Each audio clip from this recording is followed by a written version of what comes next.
So in today's training, I wanted to talk about just the idea of where does federal dollars come from, right? I think that small businesses often think there's only one path to federal revenue. It's that path of prime contracting, but there's actually multiple paths, right? And we're going to talk about this.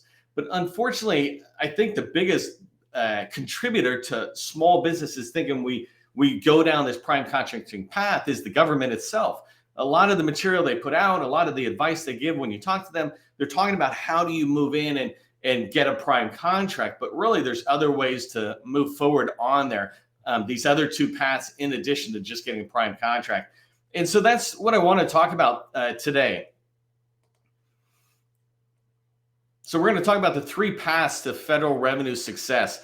As we go forward, one of the things that I like to just really demystify is this idea of money. You might have heard of people talking about the federal market or, get into the government contracting. There's trillions of dollars. Yes, they spend trillions of dollars in the federal government, but that's not the contract dollars. That's not what we think when we say the government spends a lot of money. What they really spend is closer to $700 billion.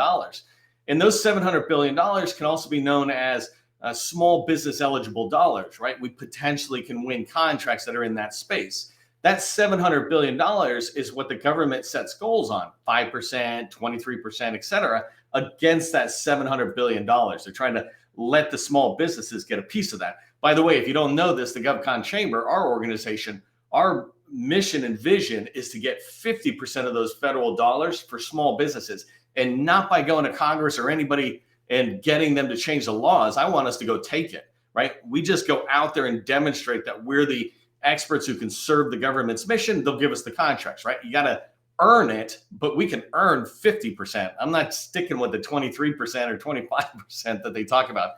The other thing I really want to talk about, especially as it relates to these three paths, is I don't want you making the same mistakes that many small businesses who've come before you, where we waste a year, 2, 3, 4 years. Some 8A companies are in for business, get their 8A certification, then they waste the first couple of years trying to learn how to sell, et cetera.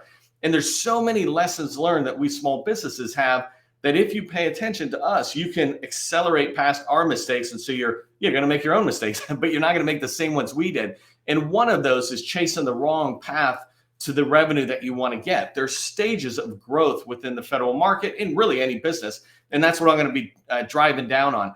But if you follow a process, if you follow the three paths that I'm going to talk about today, then making money in the federal market is absolutely possible, right? If you're a good person and you're a professional and you can deliver on whatever work you're doing, then the rest is just a process. The rest is just learning what to do and in what order to do them. And we'll drive down on that. The last thing I want to talk about is I'm going to talk about these three paths.